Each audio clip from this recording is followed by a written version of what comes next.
ஆண்களே பண்றேன். நீ தெரிந்து கொள்ளப்பட வேண்டும். சொல்லுங்க, இந்த தலைப்பை சொல்லுங்க எல்லாரும். நீ பக்கத்தில் கையை பிடிச்சு சொல்லுங்க. நீ தெரிந்து கொள்ளப்படணும். சொல்லுங்க, நீ தெரிந்து கொள்ளப்படணும். இன்னைக்கு ஒரு வேலை இன்ஜினியர் அப்படின்னா யாரை தான், அந்த இன்ஜினியர் வேலைக்கு யாரை தான் எடுக்கணும்? சொல்லுங்க, இன்ஜினியரை தான். இன்ஜினியரை சரியாக செலக்ட் பண்ணல அப்படின்னா என்ன நடக்கும்? அம்மா கவனிங்க. ஏஞ்சல் உட்காந்துக்குமா? ஏஞ்சல் உட்கார்.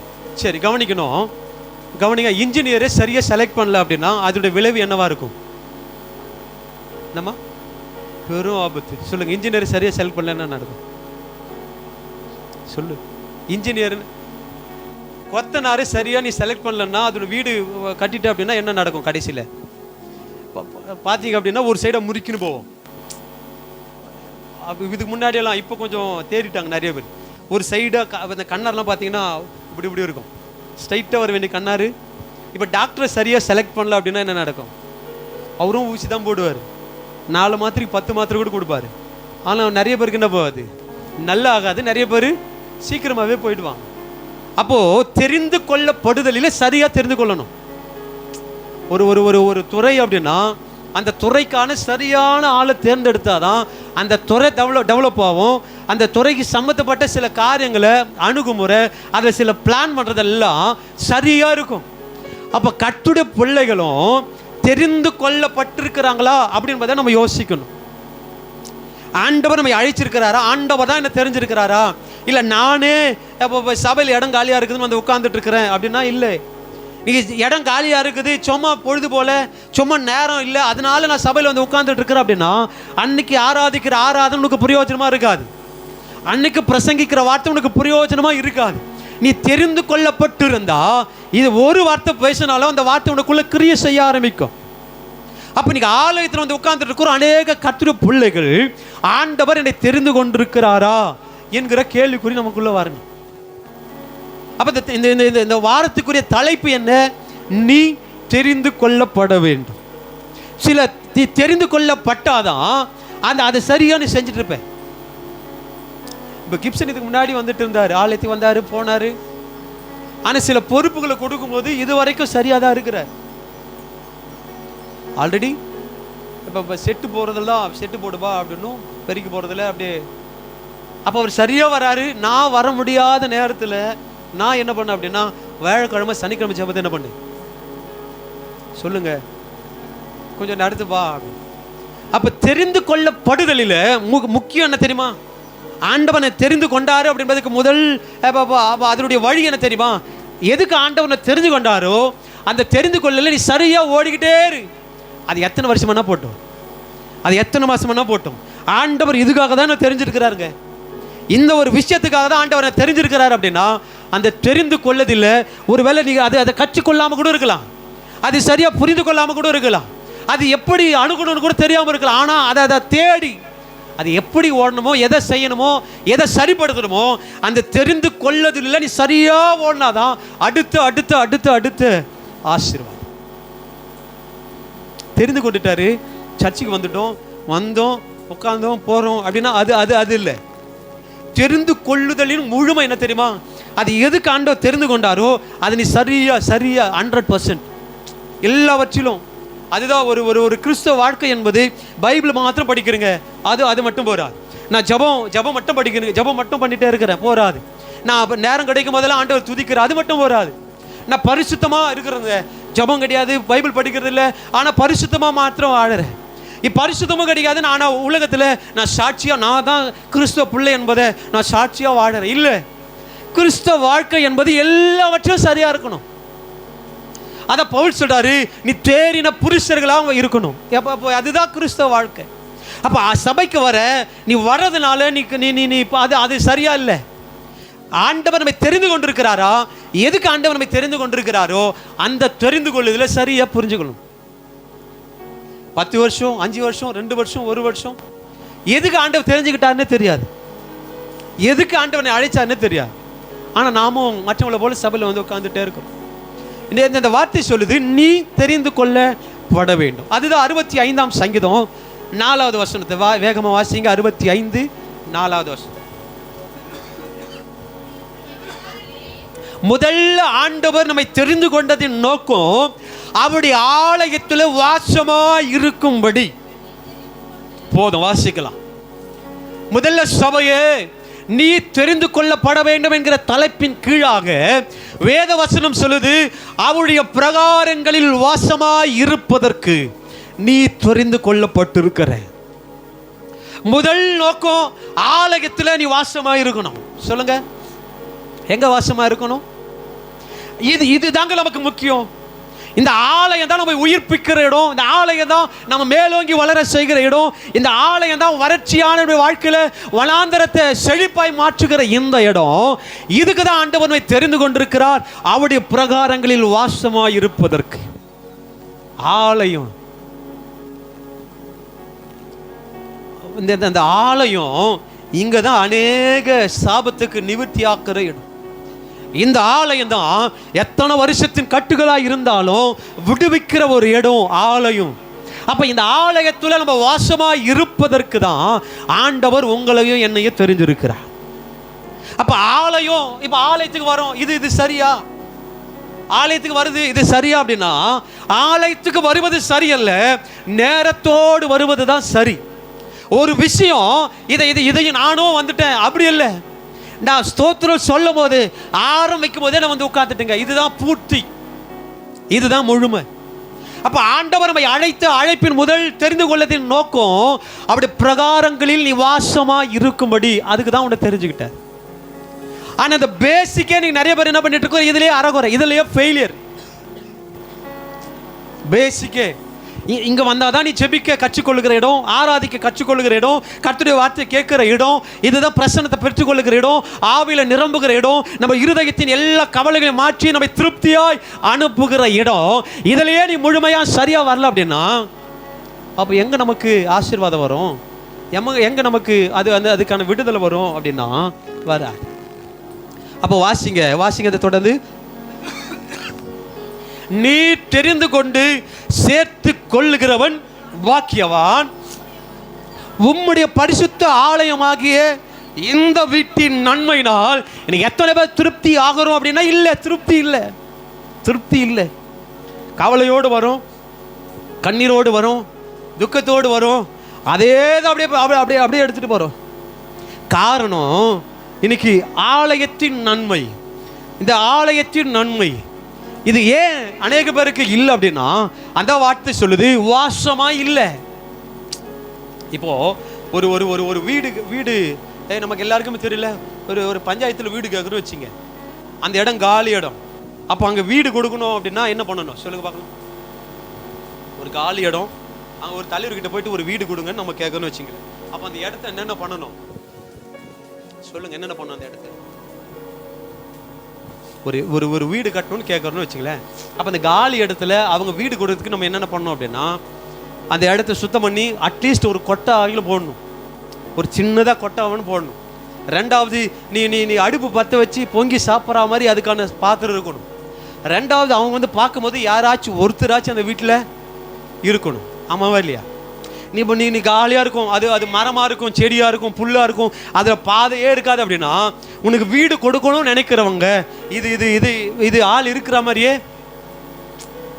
நம்மளை இது பண்ணிடுறாங்களா இல்லையா? ரிஜெக்ட் பண்ணுறாங்களா இல்லையா? அப்போ நான் இதே போல தான் சொல்கிறேன், சில நன்மை பரலோகத்திலிருந்து உங்களுக்கும் எனக்கும் வருவதற்கும் அதனுடைய ஆயத்தம் எதெல்லாம் செய்யணுமோ அதை நீ முழுமையாக செஞ்சாதான் இந்த வீட்டின் நன்மை உனக்கும் கிடைக்கும். இந்த வீட்டின் நன்மை நமக்கு தெரியும்ல. நீ எக்ஸ்ட்ரா டெவலப் பண்ணிட்ட அப்படின்னா உனக்கு பில்லே வராது. வீட்டை அது கவர்மெண்ட்டுடைய அளவு என்னவோ அந்த அளவுக்கு நீ சரியாக கட்டாதான் உனக்கு தொடர்ந்து என்ன வேணும் பில்லு. ஆமாவா இல்லையா? 2 ரூமு, ஃபேமிலி அதிகம், பசங்க அதிகம், அப்பா அம்மா அதிகம், அதனால ஒரு 2 போட்ட இல்லை, ரிஜெக்ட் பண்ணிடுவா. என்ன சொல்கிறாங்களோ அதை நீ செஞ்சாதான் அதனுடைய முழுமையான பில்லை நீ பெற்றுக்கொள்ள முடியும்.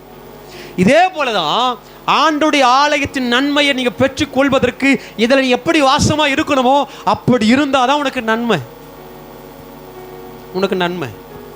11 மணிக்கு தான் வா, 12 மணிக்கு தான் வா, நாத்துமாவே சொல்லும் போதுக்கு தான் வா. அதனால யாருக்கு நஷ்டம்? ஆண்டவருடைய வார்த்தை சொல்லுது, உம்முடைய பரிசுத்த ஆலயமாகிய உமது வீட்டின் நன்மையினால் திருப்தியாவோ. திருப்தி, திருப்தி. அப்ப இதுல தான் நீங்க நிறைய பேர் ரிஜெக்ட் ஆயிரும், ஃபெயிலியர் ஆயிரும். வசனம் சொல்லுது, ஆண்டோடைய கண்கள் பூமி எங்கும் உலாவி கொண்டிருக்குது, சுத்திட்டே இருக்குது. இன்னொரு வசனம் சொல்லுது, மனுபுத்திரனை தேடுது அவருடைய கண்கள். ஏன் தேடுது? ஏன் உலாவி கொண்டே இருக்குது? நான் சொல்றேன், உன் நிலைமைகள் மாற்றுவதற்கு, வீட்டின் நன்மையினால நீ திருப்தியா மாற்றுவதற்கு இந்த வாசம் சரியா இருக்கும். இதுல தான் பக்தி இழந்துட்டோம், இதுல தான் பரிசுத்தத்தை இழந்துட்டோம், இதுல தான் ஒழுக்கத்தை இழந்துட்டோம், இதுல தான் தேவ பயத்தை இழந்துட்டோம். ஒண்ணுதான், ஒரே ஒரு விஷயம், ஆலயத்துக்கு லேட்டா வரும். ஒரு நாளா, ஒரு வாரமா, ஒரு மாசமா, இல்ல சில மாசமா, சின்னதுதான், சாதாரணதான். ஆனா இது நீ நீ நீ தாமதமா வர வர வர வர வர இந்த ஆண்டவருக்கு நேரா போற உன் பாதை, உன் ட்ராக் மாறிதான் இருக்கணும். நான் சொல்றேன், தாமதம் ஆண்டவருக்கு நேரா உன்னை கொண்டு போகவே விடாதுங்க. நான் சொல்றேன், இது சாதாரணமா இருக்கிற நம்ம பார்வை. லேட்டாக தானே போகிறேன், சாப்பாடு செய்யணும், என் பிள்ளைகளுக்கு உடம்பு குத்தணும், ட்ரெஸ் போடணும், கணவரை ரெடி பண்ணணும், நான் ரெடி ஆகணும், அப்படி பண்ணணும், இப்படி பண்ணணும். தாமதம் நீ நினைக்கிற சாதாரணமா 6 மணி நேரம் தானே, 1 மணி நேரம் தானே. இந்த சாதாரணமாக நினைக்கிற இந்த காரியம் உன்னை ஆண்டுடைய கரத்துள் இருந்து உன்னை வெளியெடுத்து அவனுடைய ஸ்தோத்திரம், அவனுடைய வல்லமைக்குள்ள அவன் சித்தத்தில் ஓட வச்சிடும். இப்போ ஆலயத்துக்கு வரதுனால என்ன இருக்கு? ஆண்டவருடைய பயம் இல்லை, பக்தி எழுந்துடும். அதுதான் 4ஆம் சங்கீதம் 3வது வசனத்தை சொல்லுது, பக்தி உள்ளவனை கர்த்தர் தமக்காக தெரிந்து கொள்றார். பக்தி எங்க இருக்குதோ அவங்க தாங்க அடுத்தபடி அடுத்தபடி அடுத்தபடி. கம்பெனியில் ஒரு வேலையை கொடுக்குறாங்க, அந்த வேலையை செய்வதற்கு அதுலேயே சோம்பேறி தானுமா, ஓனர் இருந்தால் மட்டும் அப்படி இப்படி இப்படி செய்கிற, ஓனர் இல்லை அப்படின்னா நீ பத்தம் தூங்கிட்டு இருக்கிற அப்படின்னா அடுத்த லெவலுக்கு உன்னை போஸ்டிங் கொடுக்க மாட்டாங்க. இப்போ மனுஷன் மேலே நம்பிக்கை இல்லாமல் தான் அங்கங்கே மூலி கேமரா வச்சுட்டுக்கிறான். நீ எத்தனை வாட்டி பாத்ரூம் போகிறன்னு கூட அவன் பார்க்குறான், எத்தனை வாட்டி ஃபோன் எடுத்து வச்சுட்டுக்கிற அதுவும் பார்க்குறான். அப்போ அவங்க பார்க்கும் போதெல்லாம் நீ அந்த ஒரு கொடுக்கப்பட்ட வேலையை நீ சரியா செஞ்சுட்டே இருக்கிற அப்படின்னா, உனக்கு முன்னாடி இருக்கிற ஆள் ஒரு வேலை வெளியே போயிடறாங்களா, அடுத்த போஸ்டிங் உங்களுக்கு தான். அதே போலதான் இன்னைக்கு பரலோகத்தின் ஆசீர்வாதம், பரலோகத்தின் மேன்மை உங்களை உயர்த்துவதற்கும் இதே தான் ரூல்ஸ், இதே ரூல்ஸ். நீ சரியா அடுத்தபடி 1ஆவதுல படிக்க வேண்டிய பாடத்தை நீ படிக்கல அப்படின்னா 1ஆவதுல தான் இருக்கணும். நீ எப்போ படிக்கிறோ அதுதான் 2ஆவது போடுவாங்க இல்லையா? இப்போ 10th இதெல்லாம் இதுதானே பப்ளிக் இல்லை, 10th +2. அப்போ இந்த 10th 2 மார்க் தான் ஃபெயிலியர் ஆயிடுச்சு, 2 மார்க் தான் ஃபெயில் ஆயிட்டு அப்படின்னா மறுபடியும் எழுதணும், மறுபடியும் 2 மார்க் கம்மி ஆயிடுச்சு, போன முறை தான் எழுதுனாங்க, இந்த முறை இல்லை, மறுபடியும் ஃபெயில் தான். எத்தனை முறை 1 மார்க்கும் 2 மார்க்கும் நீ ஃபெயில் ஆகிட்டே இருக்கிறியோ, அதை நீ கற்று தேறி அதை சரியா நீ பாஸ் பண்ற வரைக்கும் அடுத்த லெவலுக்கு போக முடியாது, +1 +2 போக முடியாது. இதே போலதான் ஊழியக்காரர்களாக இருந்தாலும் விசுவாசிகளாக இருந்தாலும் ஒரே ரூல்ஸ் தான். இதை இந்த வார்த்தை சொல்லுது, அந்த வாசமா இருப்பதில் நீ சரியா இல்லை அப்படின்னா அடுத்த லெவலுக்கு ஆண்டவனுக்கு நடத்த முடியாது. அடுத்த லெவலுக்கு அதை வசனம் சொல்லுது, முந்தினோர் பிந்தினோரா, பிந்தினோர் முந்தினோரா. சபையே, உன்னை ஆண்டவர் தெரிந்து கொள்ளப்பட்டிருக்கிறியா? அப்ப தெரிந்து கொள்ளுதல சரியா ஓடிட்டு இருக்கிறியா அப்படின்னு நீ என்ன பண்ணணும்? அதை வாசிங்க 23ஆம் அதிகாரத்துல 23:6வது வசனம். நான் என் ஜீவனுள்ள நாளெல்லாம் நன்மையும் கிருபையும் என்னை தொடர்வதற்கு நான் கர்த்தருடைய வீட்டில நீடித்த நாட்களாய் நிலைத்திருந்தாதாங்க அடுத்தபடி. நீ சாதாரணமா நினைக்கிற ஆலயத்துக்கு தாமதமா வருவது சாதாரணம். ஆனால் கர்த்தருடைய வார்த்தை சொல்லுது, நீ நீடித்த நாட்களாய், கொஞ்ச நாள், 1 மாசம், 1 வாரம், 2 வாரம் தானே, 1 மாசம் தானே, 1 வருஷம் இல்ல, நீடித்த நாட்களா நீ சரியா இருந்தாதான் ஜீவனுள்ள நாளெல்லாம் அவருடைய நன்மையும் கிருபையும் உங்களையும் என்னையும் தொடரும். அதை செஞ்சுக்கிட்டே இருக்கணும், அதை சரிப்படுத்திட்டே இருக்கணும். ஒருவேளை சரியில்லாம போதா, இன்னைக்கு 12 வீல் லாரி நல்ல டன்னேஜ் போட்டுட்டு வருதுன்னு வச்சுங்களேன், 12 வீல் டயர், 12 டயரில் ஒரு டயர் பஞ்சர் ஆயிடுச்சுன்னு வச்சுங்களேன், ஒரு டயர் வச்சுச்சுன்னு வச்சுங்க, அப்போ அடுத்து எத்தனை டயர் இருக்குது சொல்லுங்க? 12 டயரில் ஒரு டயர் வச்சுட்டா இப்போ 11 டயர், ஒரு டயர் வச்சிச்சு பரவாயில்ல, மீதி 11 டயர் இருக்குதுன்னு வந்தா வரலாமா வரக்கூடாதா? ஒரு டயர் தானே வச்சிருக்குது, மீதி 11 டயர் இருக்குது, சப்போர்ட்டுக்கு வெயிட் தாங்கிறதுக்கு 11 டயர் இருக்குது. அப்போது வரலாம் அப்படின்னு வந்தா இன்னொரு டயர் வெடிக்கும், அதோட வீல் போல்டெல்லாம் பிடிங்கன்னு ஓடும், அந்த ட்ரம்மே பிடிங்கன்னு ஓடும், கடைசியில் அதனுடைய முடிவு என்ன அப்படின்னா லாரியே கவுந்து போகும்.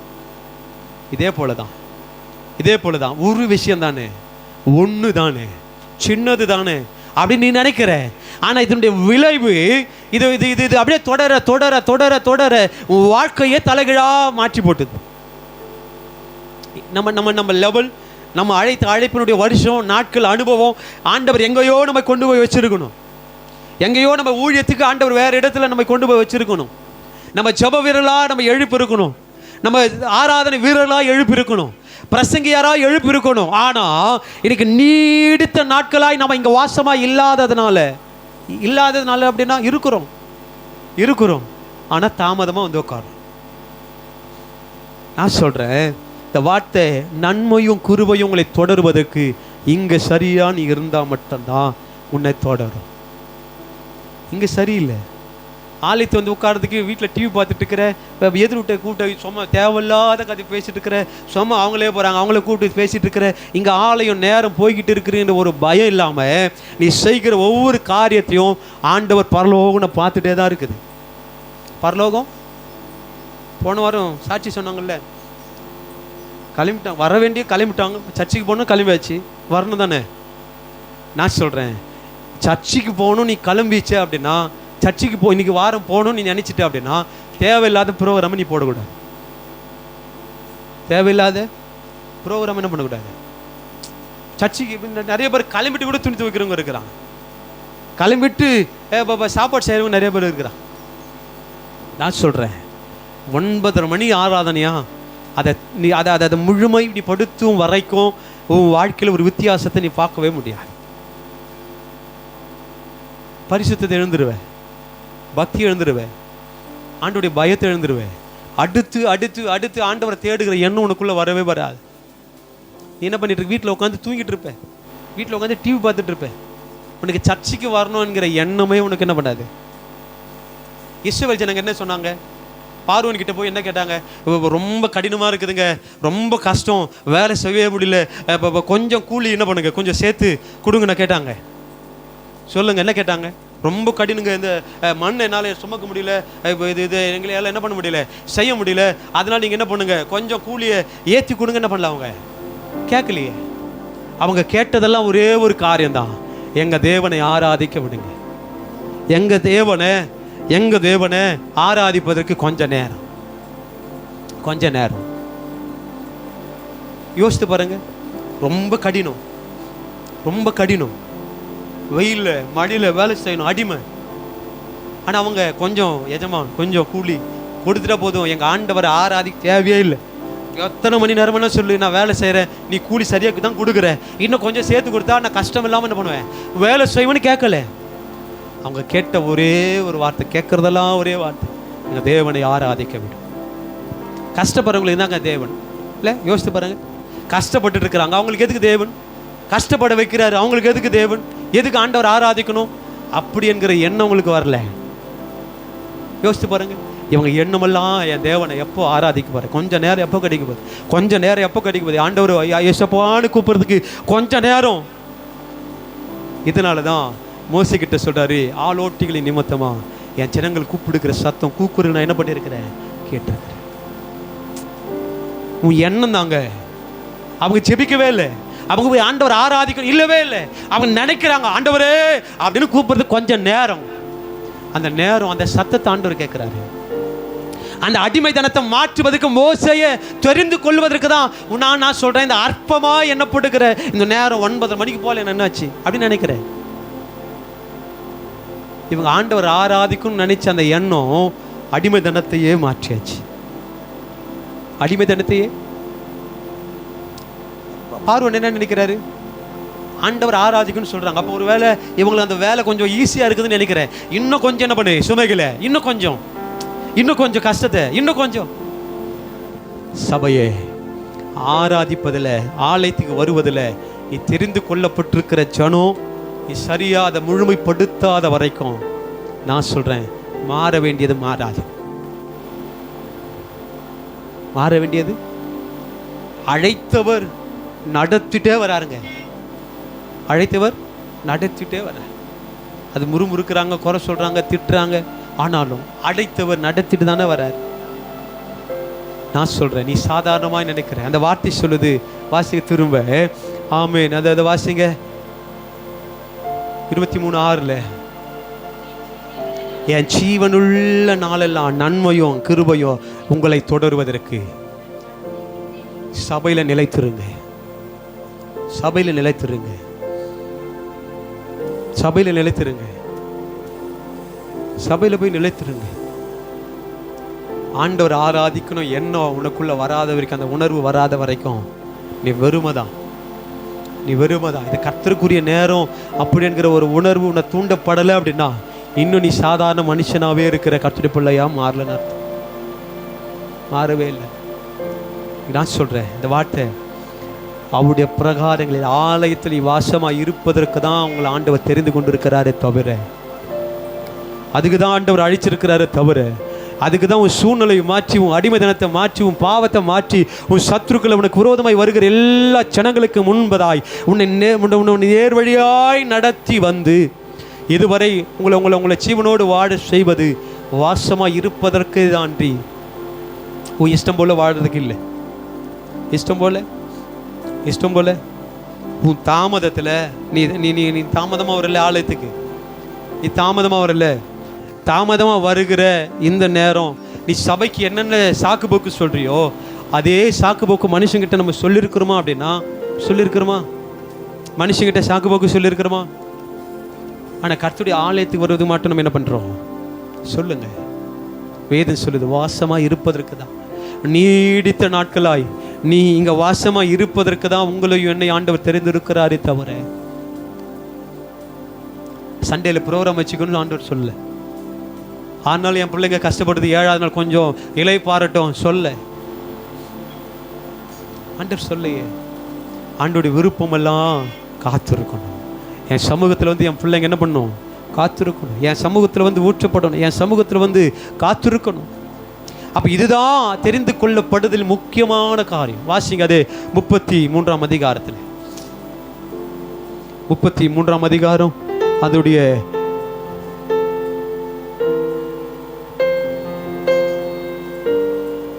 33:2 வாசிங்க. கர்த்தரை துதித்து 10 நரம்பு வீணையினாலும் அவரை கீர்த்தனம் பண்ணுங்க. சரி, ஆலயத்துக்கு வந்தாச்சு. அப்ப ஆலயத்துக்குள்ள வந்தவுடன் நம்ம என்ன பண்ணணும் அப்படின்னா, இந்த வேதம் சொல்றது நம்ம நல்ல கரங்களை தட்டி ஆண்டோடைய நாமத்தை மகிமைப்படுத்து.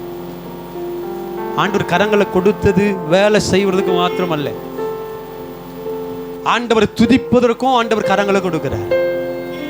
ஆனால் இந்த ஆலயத்துக்குள்ள இன்னைக்கு நிறைய பேர் நம்ம என்ன பண்றது இல்லை அப்படின்னா, கரங்களை தட்டி பாடுறது இல்லை. எத்தனை பேருக்கு ஆலயத்தில் நான் கையை தட்டினதுனால கை வலிக்குது? எத்தனை பேர் சொல்ல முடியுமா? நான் நல்ல கையை தட்டினங்க, அதனால என்ன பண்ணுது? கை வலிக்குது. நான் நல்லா ஆராதிச்சேன், அதனால எனக்கு கை வலிக்குது. எத்தனை பேர் சொல்ல முடியும்? ஆனால் நம்ம என்ன பண்ணிட்டு இருக்கிறோம்?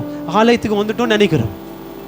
ஆலயத்துக்கு தேவ சித்தத்தின்படி ஆலயத்துக்கு வந்துட்டோம்னு நம்ம நினைக்கிறோம். ஆனாலும் ஆலயத்துக்குள்ள வரியா உன் கையை தட்டி உன் கை வலிக்கணும்.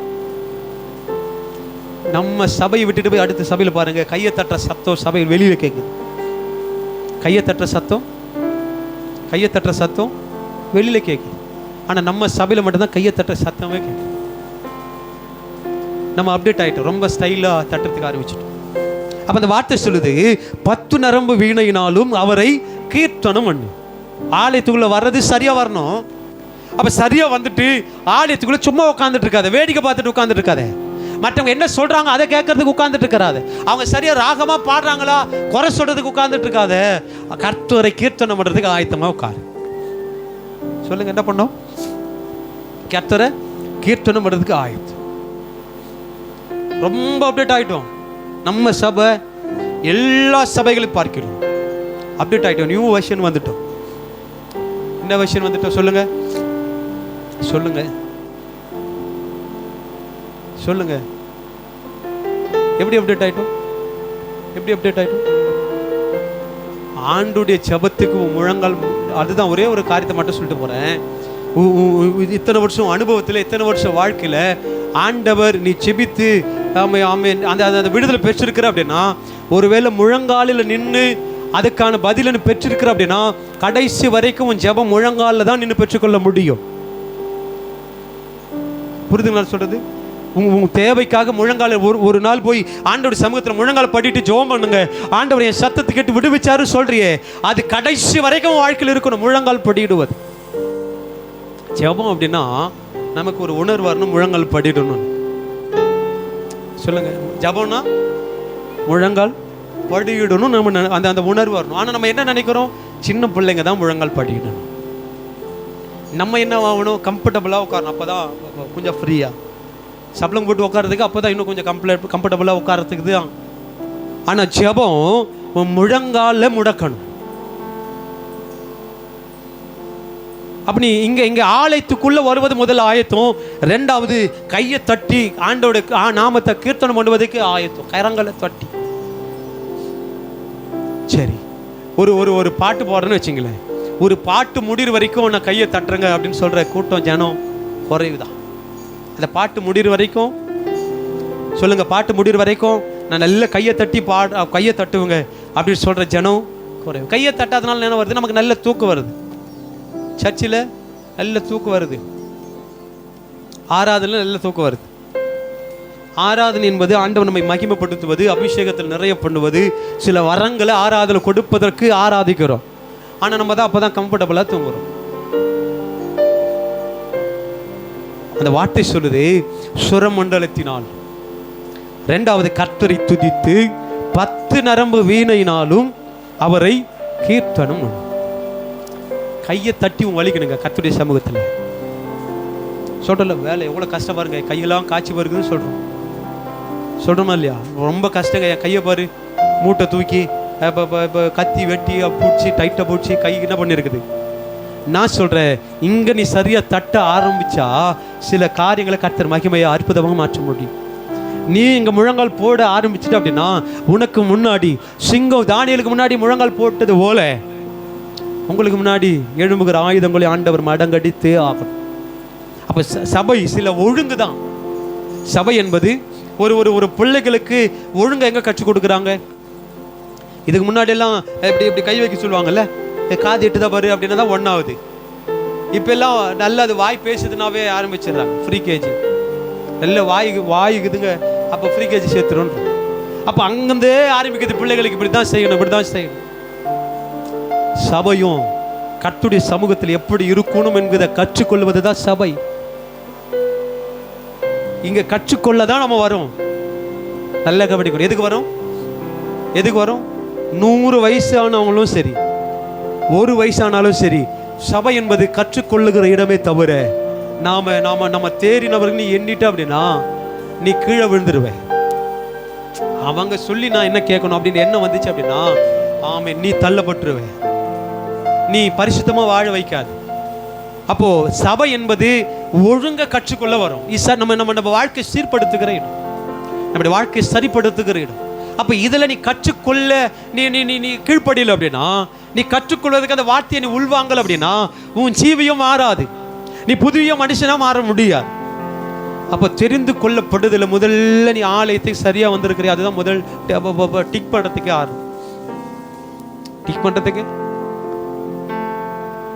டிக் பண்றதுக்கு நல்ல விசுவாசிங்க அப்படின்னு என்ன பண்ணுவாங்க? எல்லா வாரமும் சர்ச்சுக்கு சரியா, எல்லா வாரமும் வருதான்றதை விட சரியா வருதான்னு தான் கேட்போம்.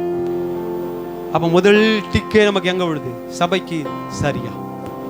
ரெண்டாவது ஆலயத்துக்குள்ள வந்து ஆலயம் கர்த்தர் பேசுகிறத நம்ம கேட்கிற இடம். கர்த்தர் பேசுகிறத கேட்கிற இடத்துல கர்த்தருக்கு முன்னாடி போன் வச்சுட்டு நோண்டிட்டு இருந்தா, போன் வச்சுட்டு எழுந்து போனா. அதுதான் ஒரு பாஸ்டர் சொல்வாரு, பிரசங்கியாரே தண்ணி குடிக்கிறது கம்மி தான். பிரசங்கியாரே தண்ணி குடிக்கிறது கம்மி தான். பக்கத்திலேயே எடுத்துன்னு வந்துடுறாங்க பேக்கில். அதுதான் அழகாக சொல்லுவார், குடிக்க எந்திரிச்சு போய் முடிக்கணுவார். அளவுக்கு மீறி குடிக்கிறது எந்திரிச்சு போய். அப்போ நான் சொல்கிறேன், முடிந்த அளவு ஆலயத்துக்குள்ளே வந்துட்டியா, எழுந்து போவதுக்கு என்ன பண்ணிட்டார் சொல்லுங்க சொல்லுங்க. ஆலயத்துக்குள்ளே வந்தா ஆண்டவர் நம்ம எப்போ ரிலீஸ் பண்ணுறாரோ அப்போ தான் ரிலீஸ். இல்லை எப்போ ஒரு ஜெயிலில் போயிட்டு தூக்கி போட்டுக்கிறாங்க உள்ள, நாளைக்கு ரிலீஸ், இல்லை நாளைக்கு தானே இன்னைக்கு வந்துடுறேன் அப்படி வர முடியுமா? அப்போ ஆண்டவர் சமூகம் என்பது அப்போ அவர் நமக்கு எப்போ அனுமதி கொடுக்குறாரோ 2.5 மணி நேரம் 8 மணி நேரம் கஷ்டப்படுறோம்ல. 8 மணி நேரம் பஸ் ஏறி பைக்கில் போய் நடந்து லிஃப்ட் கேட்டுட்டு டைமுக்கு போயிடுமா இல்லையா? லிஃப்ட் கேட்குறவங்கள பார்த்தீங்க அப்படின்னா இப்போ கொஞ்சம் குறைவு தான். எல்லார் வீட்லையுமே பைக் 2-3 பைக் ஆயிடுச்சு. இதுக்கு முன்னாடியெல்லாம் இப்போ 6 மணிக்கு 7 மணிக்கு கம்பெனி போகிறவங்க பார்த்தீங்கன்னா காலையிலேருந்து போயிட்டு இருப்பாங்க, போகிற வர பைக்கை கை போட்டுட்டு. இப்போ கை போகிறதுக்கே நமக்கு கௌரவ குறைச்சல் ஆயிடுச்சு இல்லை திரும்பி. அப்போ பைக் இல்லை, போகிறதுக்கு பஸ் இல்லை, அப்போ சரியான வாகனம் இல்லைன்னு வச்சுங்க.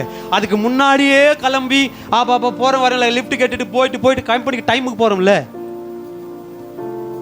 ஆலயத்துக்கு போகிறதுக்கு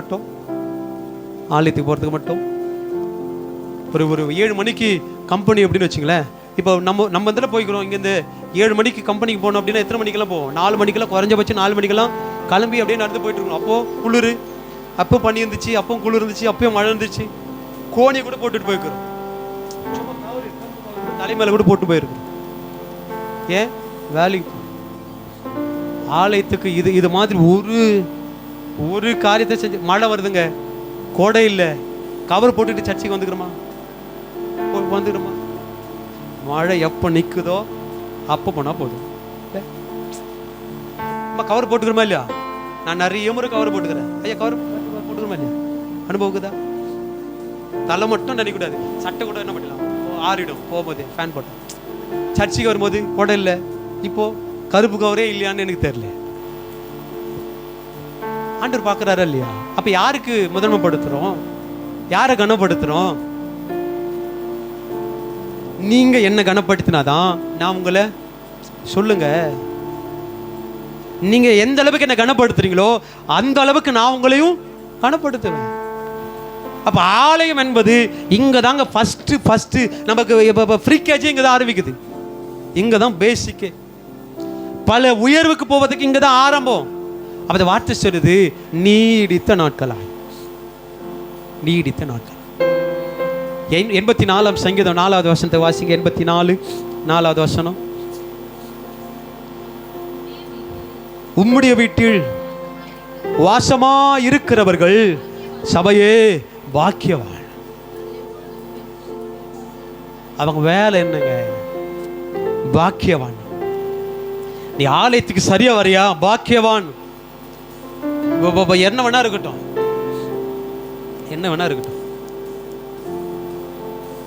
இப்போ நான் வேலை செஞ்சுட்டு வந்துட்டேன். திங்கக்கிழமை வேலை செஞ்சுருக்கிறேன்.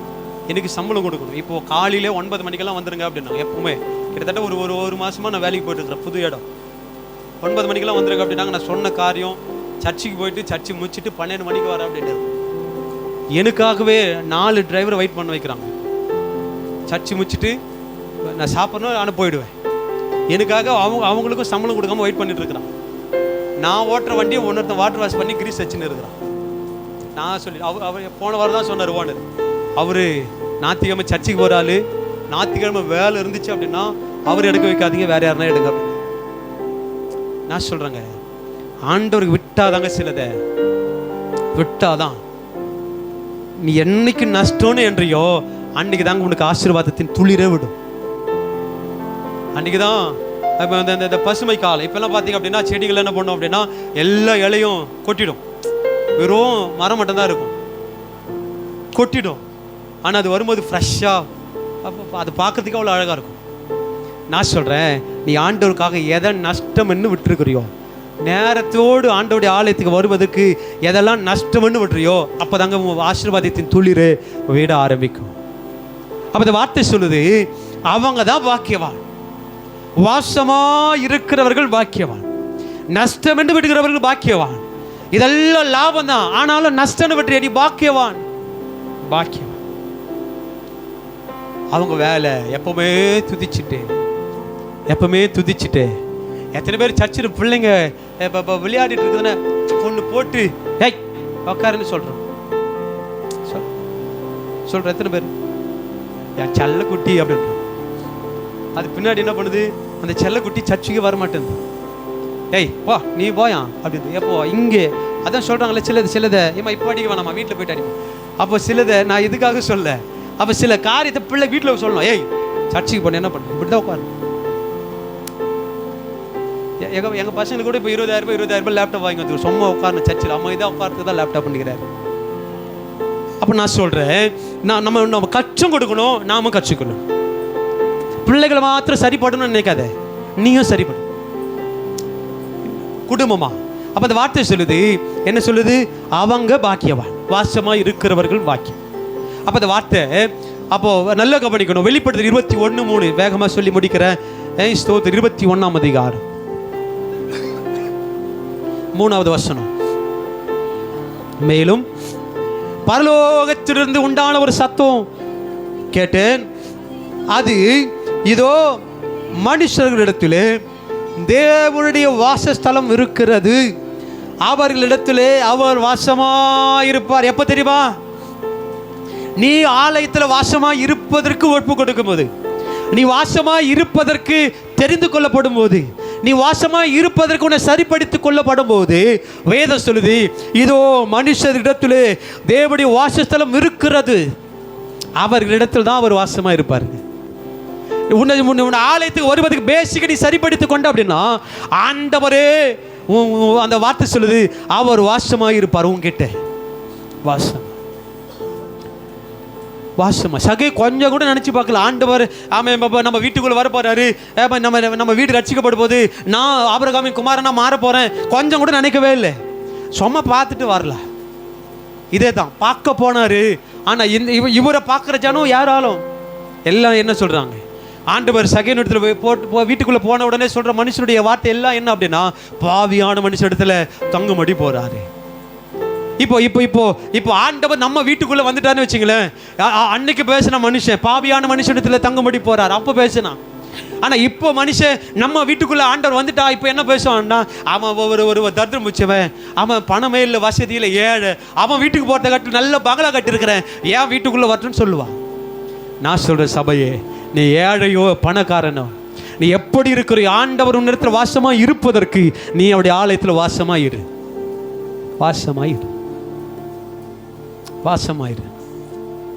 அப்போ அந்த வார்த்தை சொல்லுது, தேவனுடைய வாசஸ்தலம் எங்க? மனுஷனிடத்தில் இருக்குது, அவர்களிடத்தில் அவர் வாசமாய் இருப்பார், அவர்களும் அவருடைய ஜனங்களாய் இருப்பார்.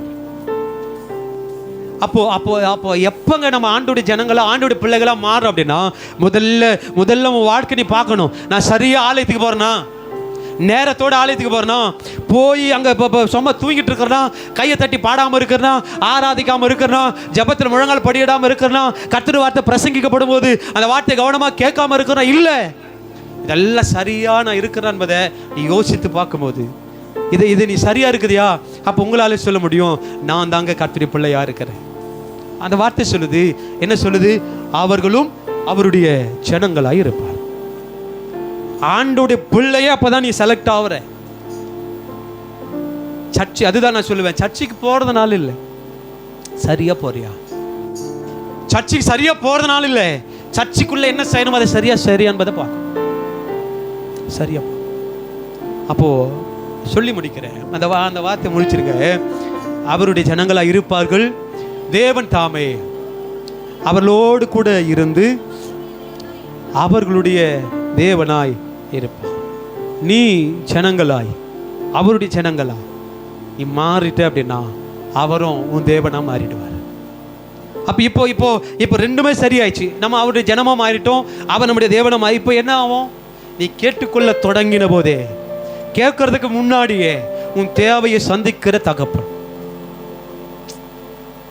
மனுஷங்கிட்ட தான் ஃபோன் பண்ணி ரத்தம் சொந்தமாக இருக்கட்டும், ஒரே வயத்தில் தான் பிறந்தன்னு சொல்லட்டும், நீ சொன்னாதான் தெரியும் எங்க வலிக்குதுன்னு, என்ன பிரச்சனை நீ சொன்னாதான் தெரியும். பெரிய பிரச்சனையோட முகத்திலே மாத்திர முடியும். பெரிய பிரச்சனை வீட்டில் நடக்குது, ஆனால் இப்போ நம்ம நம்ம நம்ம முகத்தில் என்ன பண்ண முடியும்? சோகத்தை வெளிப்படுத்தலை அப்படின்னா பரவாயில்ல, ஏதோ நார்மலாக இருக்கிறான்னு. ஆனால் நீ சொன்னாலும் சொல்லாமல் இருந்தாலும் தேவன் நம்முடைய முகத்தை அல்ல இருதயத்தை பார்க்கறதாக. அப்போ என்ன உனக்கு என்ன தேவை? என்னம்மா பிரச்சனை? டாக்டர் என்ன பண்ணுறான்? இப்போ அதில் ஸ்பெஷலிஸ்டாக கூட இருக்கட்டும், அவர் தாங்க பெரிய டாக்டர் வராரு, அமெரிக்காலேருந்து வர, லண்டன் எங்கன்னா வரட்டும், நம்ம சொல்லணும் நம்ம பிரச்சனைன்னு சொல்லணும். ஆமாவா இல்லையா? அப்போ தலை வலிக்குதுங்க, வயிறு வலிக்குதுங்க, அப்படியா? எவ்வளோ நல்லா வலிக்குது? அப்படி வலிக்குது. அப்போ தான் ஸ்கேன் எழுதுவார், இது நாளாக வலிக்குதாமே, ஸ்கேன் போடு, இசிஜி போடு, அதை போடு, இதை. நீ சொல்லாமல் இருந்தாலும் ஆண்டவருக்கு தெரியும். அந்த வார்த்தை சொல்லுது, கண்ணீர் யாவையும் துடைக்கிற தகப்பன். அடுத்த வசனம், அவருடைய கண்ணீர் யாவையும் தேவன் துடைப்பார். எப்போங்க கண்ணீரை துடைக்கிறாரு? எப்போ கண்ணீரை துடைக்கிறாரு? வந்த உடனே எப்படி நல்லா இருக்கட்டும், எப்படி நல்லா இருக்கட்டும், எப்படி வேணாலும் பாடட்டும், எப்படி வேணாலும் சர்ச்சில் உட்காரட்டும், காலை நீட்டட்டும், பார்த்துக்கட்டும், சாஞ்சிக்கிட்டோம். என்னைக்கு சாயாமல் உட்காரு அப்போதான் உங்கள் உடம்பு வெளியே நல்லா ஆகும். சர்ச்சில் வந்தால் செவுத்து பேலன்ஸ் பண்ணாமல் என்னைக்கு உட்காடுறியோ இடுப்பு வச்சுன்னு உட்காடுறேன். இங்கே அற்புதம் நடக்கிற இடத்த சாஞ்சிக்கிட்டே தான் இருக்கணும் வருஷம் ஃபுல்லாக சாவர வரைக்கும். எங்கே பேலன்ஸ்? ஆண்டவர் தான் நமக்கு பேலன்ஸ் தானே. ஆண்டவரே இடுப்பு வலிப்பா, நான் முட்டி போடுறேன், முட்டி வலி, நான் முழங்கால் படிடுறேன், கை வலி, கையை தட்டுறேன், உமக்கு தெரியும் சொல்லணும். இது சாஞ்சுதே பரலோகம் போகிற வரைக்கும் சாஞ்சிக்கிட்டே தான் இருக்குது. வரும்போதே தெரியும் நான் பேலன்ஸ் பண்ணி தான் ஆகணுங்க அப்படின்னு வருது சர்ச்சில். அது பேலன்ஸ் பண்ணி வாழ்க்கை பேலன்ஸ் பண்ணாமல் போயிட்டு. நான் சொல்கிறேன், நீ கண்ணீரை துடைப்பதற்கு நீ அவருடைய ஜனங்களாக மாறிடு. உன் கண்ணீரை துடைப்பதற்கு அவருடைய பிள்ளைகளாக மாறிடு. உன் தேவையை சந்திப்பதற்கு அவருக்குரிய தெரிந்து கொள்ளப்படுதல் இருக்கிற அந்த அந்த அந்த சரிப்படுதல் சரியாக நீ வாழ்ந்துரு. நீ வாழும்போது தான் நான் சொல்கிறேன், இது தாங்க கிறிஸ்துவனுடைய பிள்ளைகள் செய்கிற வாழ்க்கை. ஒருவேளை கர்த்தருக்கு சுத்தமானா அடுத்த நாட்களில் தெரிந்து கொள்ளப்படுதலில் உள்ள விசேஷம், அதோடைய அவசியத்தை நம்ம பார்க்கணும். இன்னைக்கு தெரிந்து கொள்ளப்பட்டிருக்கிறியா என்பதை குறித்து பார்த்துருக்கோம். தெரிந்து கொள்ளப்பட்டிருக்கிறோம். யாரெல்லாம் தெரிந்து கொள்ளப்பட்டிருக்கிறோம்? கை தூக்க பார்க்கலாம் அப்படின்னா எல்லாருமே கை தூக்கிடுவோம். ஆண்டவர் தான் சொல்லணும், ஏய் போடு கையை. செம்ம எப்போ சொல்லிட்டாம கையை தூக்கிறேன். இல்லை பக்கத்தில் ஆளு உன்னை மெச்சிக்கணும்னு கையை தூக்காது, போடு கையை. ஆண்டவர் தான். அதுதான் மோசேக்கு சர்டிஃபிகேட் கொடுத்தார்ல, தாவீதுக்கு சர்டிஃபிகேட் கொடுத்தார்ல. அதுபோல தான் பரலோகம் நமக்கு சர்டிஃபிகேட் கொடுக்கணும். இது தாங்க என் சனம், இதுதான் என் பிள்ளைங்க, இதுதான். அப்போ ஆண்டவர் கொடுக்குற சர்டிஃபிகேட் தான் பரலோகத்தில் செல்லுபடியாகும். நீ டிகிரி முடிச்சிருக்கிற, அதை முடிச்சுக்கிற, இதை முடிச்சுக்கிற, அதை படிச்சு தூக்கி போடு. நீ படித்திருக்கிறியோ படிக்காமல் இருக்கிறியோ, எனக்குரியதை சரியா செய்யறியா, நீ செலக்டட். அப்போ இது வரைக்கும் யார் யார் செலக்ட் ஆகிருக்கிறோம் அப்படின்னா செலக்ட் ஆகிருக்கும் சில பேர். அதனால உங்களை சரிப்படுத்திக் கொள்ளுங்க.